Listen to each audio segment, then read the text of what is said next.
This is an organ, but do you know which organ? Here's a clue. Around half of the people in the world have one. But many of us, even those in the medical community, really don't know much about it. It's the clitoris, and this organ's had a complicated history with Western medicine. But it's right here in Australia where researchers are at the forefront of transforming our understanding of its anatomy. Go back to Europe in the Middle Ages, the clitoris is referred to as the devil's teat in this guide to witch hunting. For centuries, early scientists denied its importance. Later, a Dutch scientist made progress with one of the earliest accurate illustrations. And in the 19th century, German scientist Georg Kobelt finally gave an accurate description of its function. It's very curious. What you see is usually men of science doing the dissections, writing about the clitoris, explaining it, and then you see this knowledge lost. Like in 1948, when anatomical representations of the clitoris were removed from renowned medical textbook Gray's Anatomy. Decades later, when Helen O'Connell went through medical school, accurate and reliable information on the clitoris was still hard to come by. The authors would describe in intense detail the anatomy of the male as though that was the normal human. There was a whole page on the mechanism of erection, and there was almost no reference at all to the clitoris. It's just part of a woman's body that you should understand, but it also has a very special function, right? I mean, it's for pleasure and it causes orgasms. If I think about men's health, we talk about their ability, sexual function, dysfunction, and rightly so. It's just curious that that is often missing or not part of the conversation when we talk about sexual function for women. Whether you're a general practitioner or a surgeon or a gynaecologist, knowing what's there makes, I would think, a huge difference to the way you operate. In 1994, Professor Helen O'Connell became Australia's first woman urologist.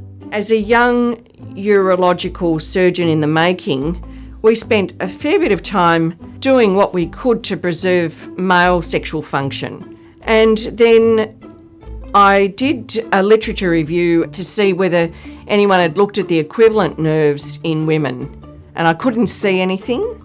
Back then, I was very angry. This had to be fixed.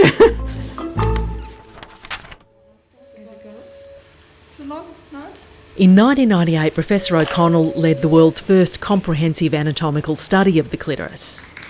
And in 2005, using MRI scans, she published the most detailed account of its anatomy to date. We were able to bring modern science to a complete focus on female genital anatomy. Professor O'Connell and her colleagues proved it wasn't just a small nub of erectile tissue. It was huge, both the clitoris and her discovery. They're actually very large nerves that you can see with the naked eye. This is the bit that we all kind of know about, which is the bit that is on the outside. But actually, it's a bit like an iceberg. All of this is underneath. That's the bit that Helen O'Connell described and discovered. Despite her success, Professor O'Connell remained relatively unknown publicly. But her study was pivotal for surgeons performing pelvic operations.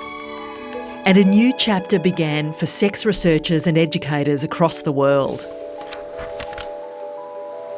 Anita Brown-Major is an occupational therapist. She helps people living with disability with their sex lives.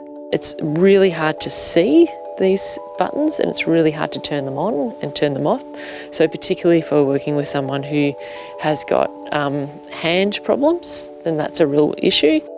But she's long struggled to find the right tools to teach sex education. I, for many years, have used a puppet vulva, which actually shows the clitoris a pull apart at the back. So it's fabulous, and it's a really complicated thing to make, but it wasn't anatomically correct. Anita wanted to make her own accurate model to help her clients. So she reached out to experts like Helen O'Connell and Dr Suzanne Belton. She wanted to talk with us. We wanted to talk with Jasmine Apocordia, who's based in Geneva. The group got together as a way of supporting each other of how are you making a model, what's the information that we're missing. We have many questions like how many nerve endings are there in a clitoris? Sometimes there's something I can answer because we looked at it. A global network of diverse healthcare professionals developed, advancing and sharing knowledge of the clitoris. And they called themselves the International Cliterati. It was just exciting to actually meet other people who were as equally as excited as me about the clitoris and the anatomy. 500 years since it was dubbed the Devil's Teat, Professor O'Connell says she's optimistic about an era of enlightened understanding. The new Gray's anatomy has started being developed, and I've received an invitation to contribute to the clitoral anatomy for that. So that is full circle, definitely.